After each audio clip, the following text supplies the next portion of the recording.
آج کی ترجمہ کلاس میں آپ سب کو اہلاً و سہلاً السلام علیکم ورحمۃ اللہ وبرکاتہ۔ انشاءاللہ 10واں رکوع سیکولو سپارے کا انشاءاللہ وہ ہم پڑھیں گے 211 نمبر آیت سورۃ البقرہ کی۔ یہ قرآن جو آپ پڑھتے ہیں یا سیکھتے ہیں یا اس کا گھر میں یا دکان پر یا جہاں کہیں بھی آپ مطالعہ کرتے ہیں، یہ پتہ کتنا فائدہ مند ہے یہ قرآن۔ آپ جب مر جائیں گے نا، میں اور آپ جیسے ہی قبر میں جائیں گے تو سوالات ہوں گے، یعنی مختصر سے اسی دن میں جب دفنا دیے جاؤ گے ملائکہ آ کر پوچھیں گے۔ حدیث میں آتا ہے 3 سوال جو معروف ہیں قبر کے، لیکن میں آپ کو بتلاتا چلوں قبر میں 4 سوال ہوں گے۔ فرشتہ آ کر پہلے پوچھے گا من ربو کا، اور پھر پوچھے گا من نبیو کا، پھر وہ کہے گا ما دینو کا، تیرا رب کون ہے، نبی کون ہے، اور تیرا اس دین کیا ہے۔ تو مسلمان جو اللہ کو جانتا ہے، مانتا ہے، دین پر عمل کرتا ہے، اسلام پر چلنے کی کوشش کرتا ہے، وہ کہے گا اللہ ربی و محمد نبی صلی اللہ علیہ وسلم و اسلام دینی، میرا رب اللہ ہے، میرے نبی محمد صلی اللہ علیہ وسلم ہے، اور اسلام میرا دین ہے۔ فرشتہ اس سے 4تھا سوال کرے گا، وہ کہے گا وما یدریکا، کس نے خبر دی تجھے تیرا رب اللہ ہے، تیرے نبی محمد رسول اللہ صلی اللہ علیہ وسلم ہے، اور اسلام تیرا دین ہے۔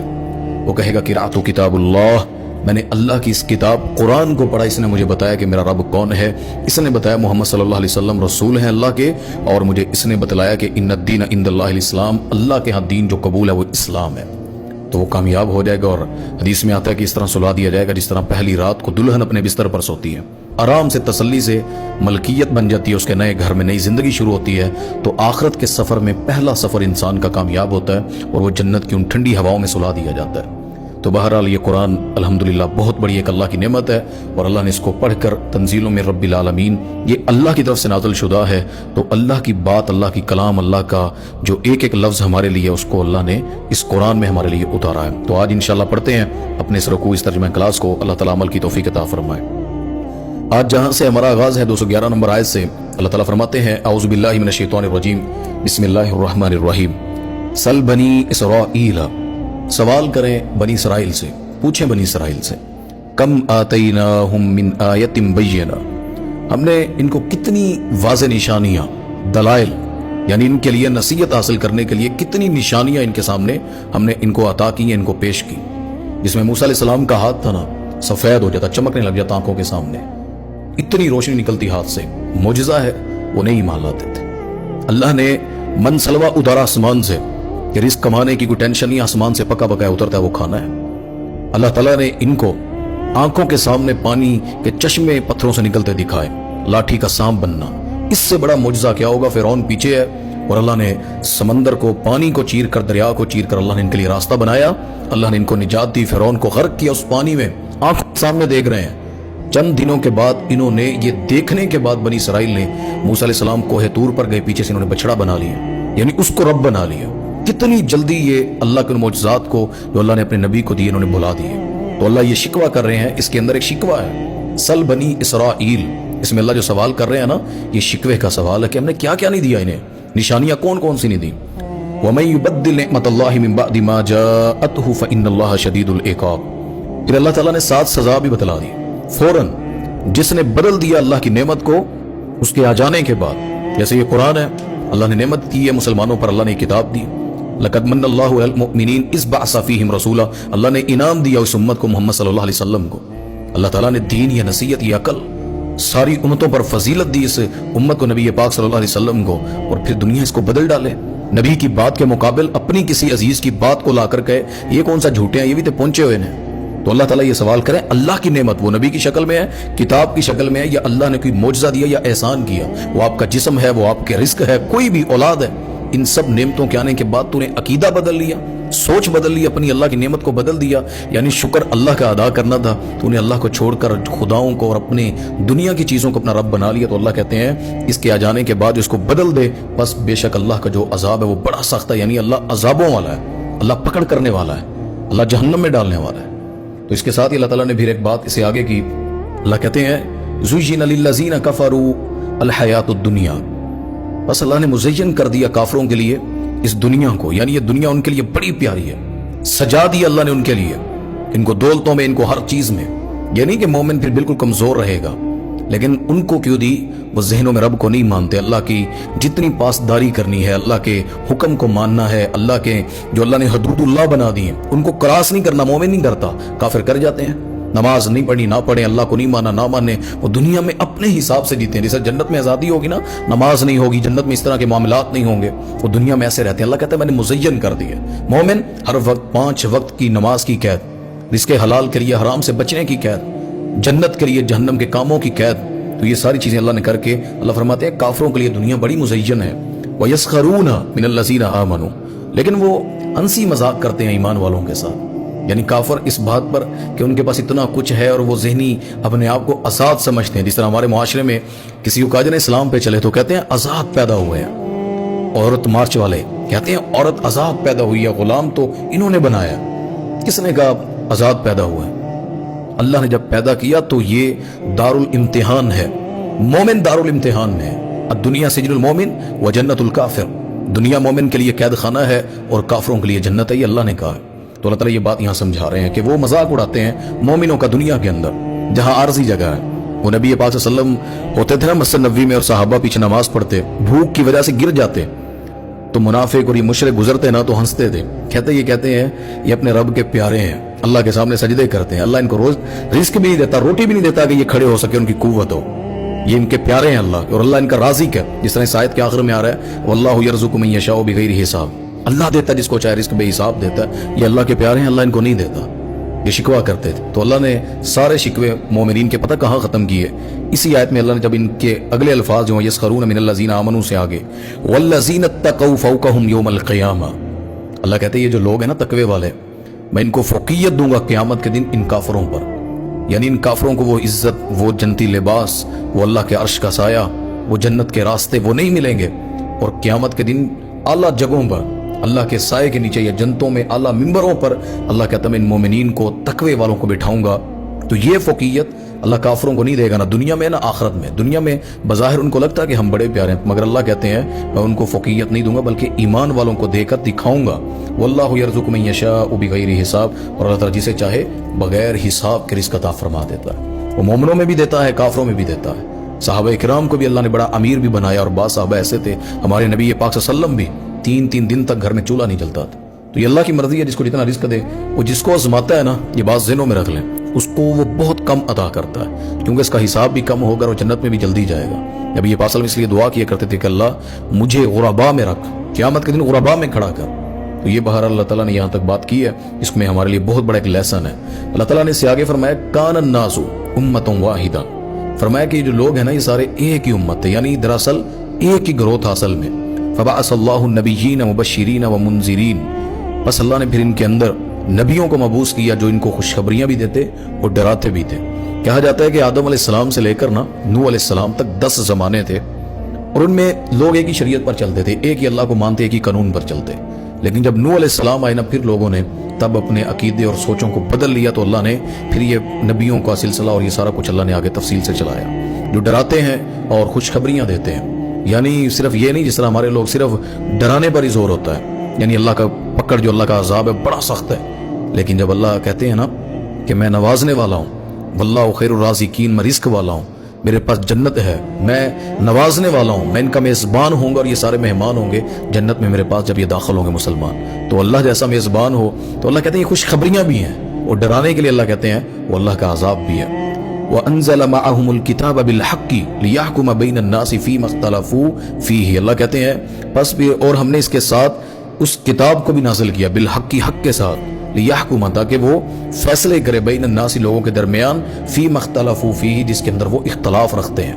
یعنی بڑے نبیوں کو اللہ نے کتابیں دی، اللہ نے آسمان سے ان کے لیے کتاب کو اتارا، اور ہمارے لیے بھی اللہ نے اس قرآن کو اتارا. تو اللہ تعالیٰ وہ سمجھا رہے ہیں کہ ہم نے کتاب کو بھی نازل کیا اس کے ساتھ، تاکہ وہ لوگوں میں فیصلہ کر سکے جس کے اندر یہ ہمارے قرآن کے بارے میں ہے. یعنی دیکھیں ہمارے قرآن نے کیسا فیصلہ کیا.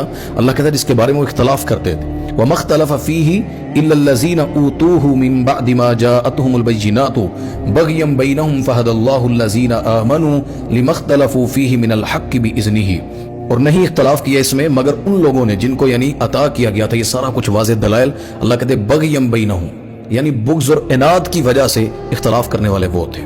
اور ساتھ اللہ کہتے ہیں ہدایت دی اللہ نے ان لوگوں کو جو ایمان لائے اس اختلاف کے اندر حق کے ساتھ، اللہ کے امر کے ساتھ، اللہ کی راہبری اجازت کے ساتھ.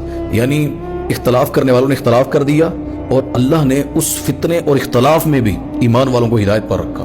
اور اللہ کہتے ہیں واللہ یہدی من یشاء الی صراط مستقیم، اور اللہ جس کو چاہے وہ سیدھے راستے کی طرف گامزن کر دیتا ہے۔ اگر ہم اللہ کے نبی صلی اللہ علیہ وسلم کے احکامات پڑھیں نا تو رسول اللہ صلی اللہ علیہ وسلم نے فرمایا تھا ہم دنیا میں آنے کے اعتبار سے تو سب سے پیچھے ہیں، لیکن قیامت کے دن جنت میں جانے کے اعتبار سے ہم سب سے پہلے ہوں گے، سب سے آگے ہوں گے، یعنی ہم آخر میں آئے ہیں، لیکن قیامت قریب ہے تو جنت کے قریب جانے کے ہونے کے ہم قریب ہیں۔ ہم جلدی انشاءاللہ قیامت کے قریب پہنچ کر جو مومن ہے وہ ان قریب جلدی جنتوں میں داخل ہو جائیں گے، قیامت آ جائے گی، فیصلے ہو جائیں گے۔ تو اللہ تعالیٰ نے یہ ساری باتیں کی، فرمایا کہ نبی پاک صلی اللہ علیہ وسلم نے کہ اہل کتاب کو اللہ نے کتاب ہم سے پہلے دی، مگر اللہ تعالیٰ نے جو اختلافات تھے، جو ان میں شکوے اور ان کے اندر جو اعتراضات تھے، اللہ نے امت محمدیہ میں واضح کر دیے۔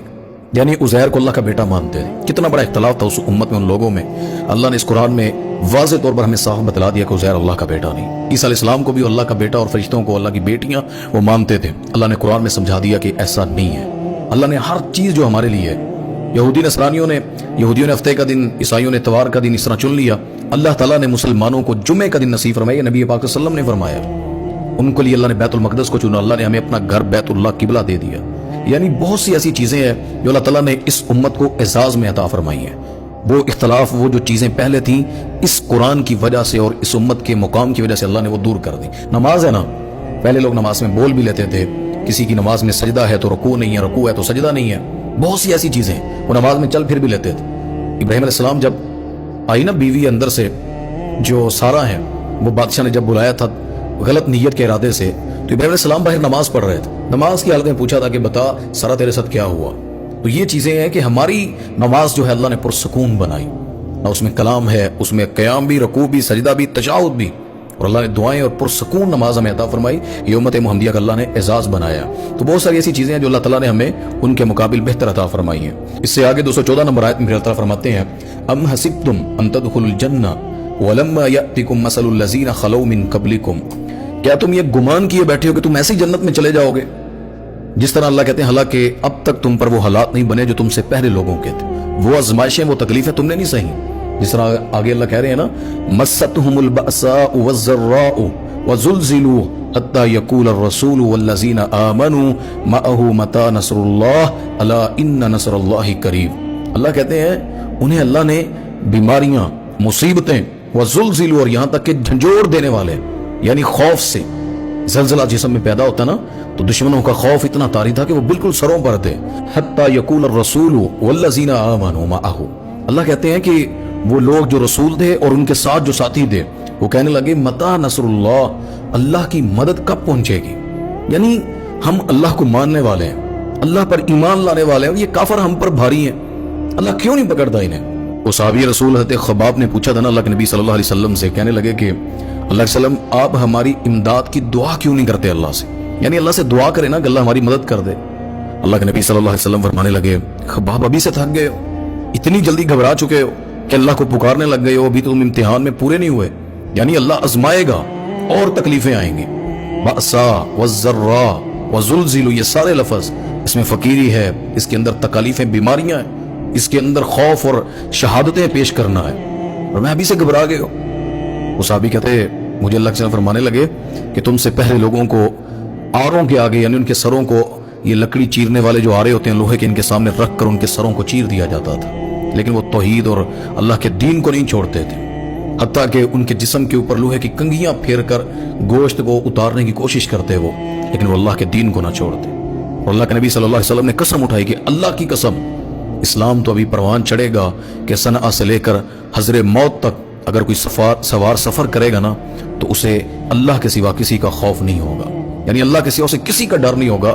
اسلام اس حد تک پھیل کر امن پھیلائے گا، انشاءاللہ اسلام امن میں آئے گا، اسلام پروان چڑھے گا، یہ سمجھا رہے ہیں اللہ کے نبی صلی اللہ علیہ وسلم۔ اس طرح نقشہ کھینچ کر اللہ کے نبی صلی اللہ علیہ وسلم صحابہ کو یہ چیز سمجھا رہے تھے کہ اس طرح جنت نہیں ملنی، اور یہ بھی یاد رکھیں ہمارے لوگ جس طرح اچھی مسجدیں اور اچھا گھر مسجد کے قریب سلجھی، میرے بھائی آسانی ضرور ہے، آزمائش بھی آئے گی، اولاد کی، مال کی ٹینشن ہے، مومن کے گناہ معاف کرنے کے لیے اللہ اسے پریشانیوں میں ڈالتا ہے، یہ بات ذہنوں میں رکھ لیں، لیکن اللہ کہتے ہیں سن رکھو کہ اللہ کی مدد قریب ہے، الا ان نصر اللہ قریب، بس بے شک اللہ کی مدد قریب ہوتی ہے۔ وہ ایک حدیث میں آتا ہے نا کہ اللہ تعالیٰ نا مسکرا دیتا ہے ایک بندے پر، یعنی وہ اللہ کی مدد مانگ رہا ہوتا ہے، یہاں تک کہ اس حد تک اللہ کی ناشکری کرنا شروع کر دیتا ہے، اللہ پھر اس کے جواب میں کہتا ہے اس بندے کو کیا جلدی ہے، میں تو بالکل قریب تھا کہ اس کی مدد کرنے والا ہوں، اور یہ ہے کہ جلدی کیے جا رہا ہے۔ اتنا جلدی یعنی اپنے نفس میں پیدا کر چکا ہے کہ اللہ کی بات کو اس صبر کے ساتھ نہیں دیکھ رہا، بلکہ جلدی کر کے اللہ سے ڈیمانڈ کر رہا ہے۔ فَإِنَّ مَعَ الْعُسْرِ يُسْرًا، اور تنگی کے ساتھ آسانی ہے، یہ اللہ نے ہم پر فرما دی اور واضح کر دی ہے۔ اور اس رکوع کی پھر آخری 2 آیات میں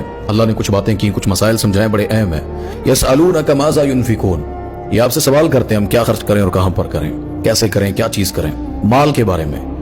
تو مومن مسلمان جو کماتے تھے اس کا پھر پوچھتے تھے کہ کیسے خرچ کریں، تو اللہ نے کہا قُلْ مَا أَنفَقْتُم مِّن خَيْرٍ، ان سے کہہ دیں کہ جو تم نے خرچ کرنا ہے خیر کرنے کے لیے، خیر کے لیے، اچھائی میں، فَلِلْوَالِدَيْنِ، بس وہ والدین کے لیے ہے، وَالْأَقْرَبِينَ، وہ رشتہ داروں کے لیے ہے، وَالْيَتَامَى، اور وہ یتیموں کے لیے ہے، وَالْمَسَاكِينَ، اور وہ مسکینوں کے لیے ہے، وَابْنِ السَّبِيلِ، اور وہ مسافروں کے لیے ہے۔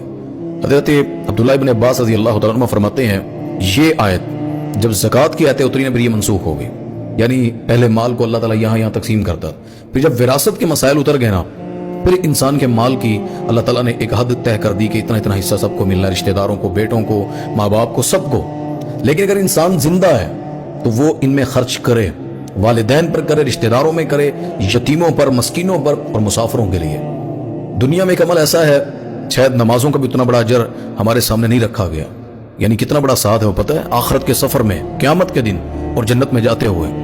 فرمایا جو یتیم کی کفالت کرتا ہے نا وہ جنت میں میرے ساتھ اس طرح ہوگا، یا معاشر کے میدان میں بھی آتا ہے جس طرح یہ 2 انگلیاں ہیں، یعنی نبی کے ساتھ اس طرح انسان اللہ کے نبی صلی اللہ علیہ وسلم کے قریب ہوگا تو وہ رحمتیں ہوں گی، انشاءاللہ ٹھنڈی ہوائیں ہوں گی ہمارے نبی پر، تو اللہ اسی سائے میں اس مومن کو، مسلمان کو جنت میں داخل کر دے گا۔ تو یہ اللہ نے راستے دیے ہیں، والدین ہیں، رشتہ دار ہیں، یتیم، مسکین اور مسافر، یعنی کوئی راستے میں پریشان ہے تو آپ اس کو کچھ عطا کرتے ہیں، کرایہ دے دیتے ہیں، روٹی کھلا دیتے ہیں، تو فرمایا اپنا مال ان پر خرچ کرو۔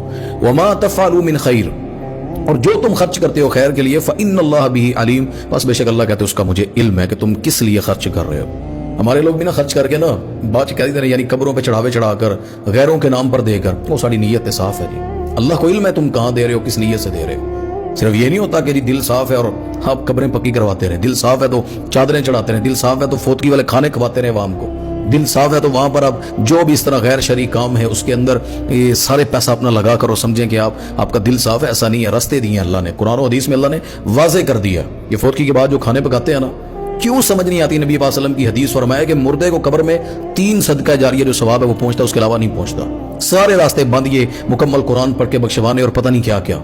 اللہ نے کہا نیک اولاد، مرنے والے کی جو نیک اولاد ہے وہ جو عمل کرتی ہے اللہ قبر میں ثواب پہنچا دیتا ہے۔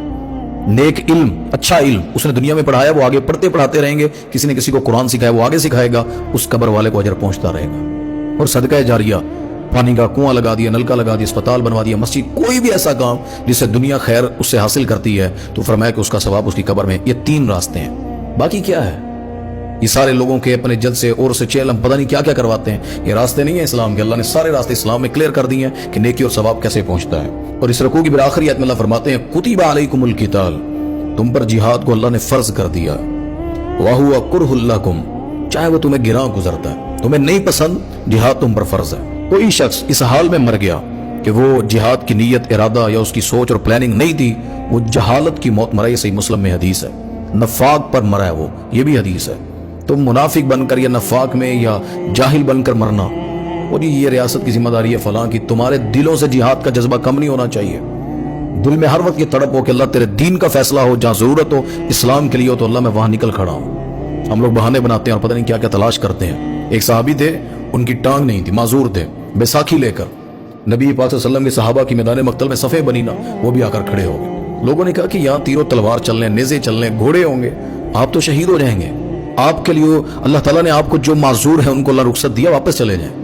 وہ صحابی رسول فرمانے لگے، کہتے مجھے پتا ہے کہ میں نہیں لڑ سکتا، میں شہید ہو جاؤں گا، میری طاقت نہیں ہے اتنی، لیکن یار مجھے کسی نے بتایا کہ اللہ کے نبی کے دشمنوں کی تعداد بڑی زیادہ ہے، میں تو اس نیت سے گھر سے نکل کے آ کر نبی کی صف میں کھڑا ہو گیا ہوں کہ میرے کھڑے ہونے سے اللہ کے نبی صلی اللہ علیہ وسلم کی صفوں کی تعداد بڑھ جائے گی۔ آج اسلام میں ہم کتنا کھڑے ہوتے ہیں؟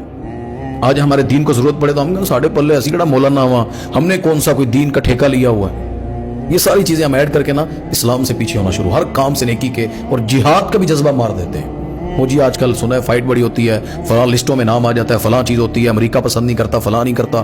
کتب علیکم القتال، تمہیں پسند ہے یا نہیں پسند، وَهُوَ كُرْهٌ لَكُمْ، فرمایا کہ وَهُوَ كُرْهٌ لَكُمْ کہ تمہیں پسند ہے یا نہیں پسند، اللہ نے تمہارے لیے اس جہاد کو فرض قرار دے دیا ہے، اس کے بارے میں اللہ نے تمہیں چھٹی نہیں دی، تمہیں دشوار لگے یا آسان لگے۔ یہ جہاد اللہ نے فرض کر دیا۔ اس سے آگے اللہ تعالیٰ فرماتے ہیں وَعَسَىٰ أَن تَكْرَهُوا شَيْئًا وَهُوَ خَيْرٌ لَكُمْ، اور قریب ہے کہ جو چیز تمہیں بری لگ رہی ہے وہ تمہارے لیے بہتر ہو، یعنی تمہیں مشکل لگ رہا ہے، پریشانی لگ رہی ہے، لیکن شاید اس کے اندر زندگی اور تمہارے لیے نفع بخش ہو، دنیا میں بھی آخرت میں بھی۔